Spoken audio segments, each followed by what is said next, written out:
Let me just start this week with a reminder of the purpose of these videos and why we're doing them.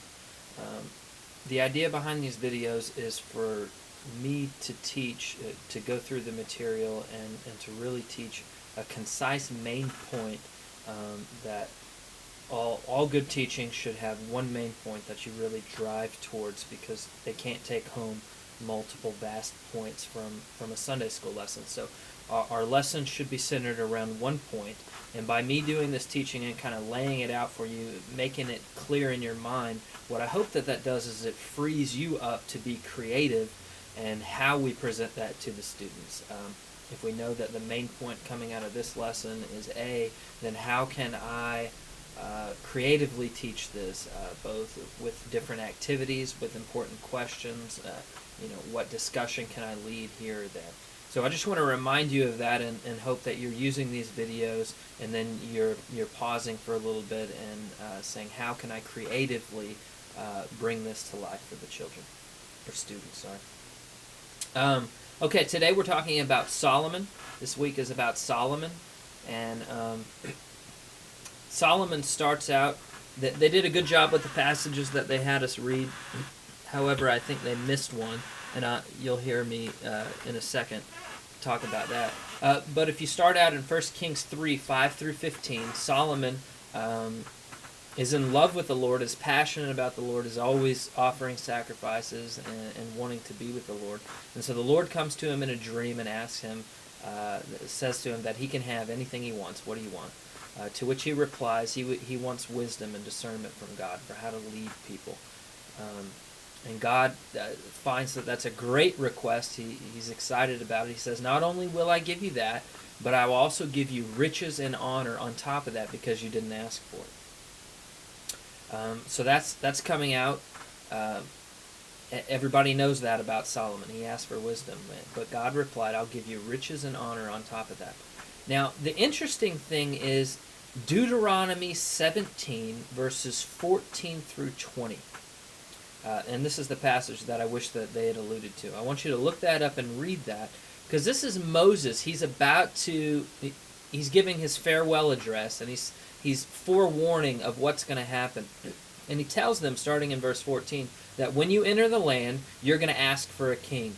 Because you're going to want to be like all the other nations. And he says, and God will give you a king, but when he gives you a king, make sure that that king knows that he shall not multiply wives for himself. This is in verse 17. Or else his heart will be turned away, nor shall he greatly increase silver and gold for himself.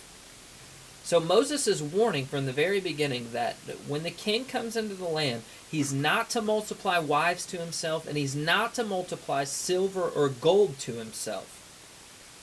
Now you may be asking, because that raises the question, well, didn't God just promise Solomon riches and gold? The key here is the understanding of the king seeking after and applying it to himself. Because what you're going to find that Solomon does, I'll explain that in a second, but what Solomon does is he's seeking after riches and wives. But to finish this Deuteronomy passage, it continues in verse 18 and says that the king is supposed to write this down and is supposed to keep it right next to him and is supposed to be continually reminded of that, so that he doesn't get proud, so that he doesn't get haughty, he doesn't, he has this right next to him, and he's always checking himself that says, do not multiply wives or silver or gold. So now if we continue on, the passage flips forward to 1 Kings chapter 10, verses 23 through 25, which does a good job and just talks about how Solomon is increasing in wisdom and wealth and honor, same things that God had promised. But then as you get into chapter 11, verses 1 through 13, you find that Solomon has done evil in the sight of the Lord. Solomon's heart has turned aside. It reports that Solomon has become the wealthiest man around, and he has 700 wives and 300 concubines. And a great majority of these are princesses and foreign women. And so going back to that Deuteronomy passage, what you understand is that's going on is Solomon has been, because the only way that you could have 700 wives and 300 concubines is you're making all these deals to acquire land, to acquire wealth.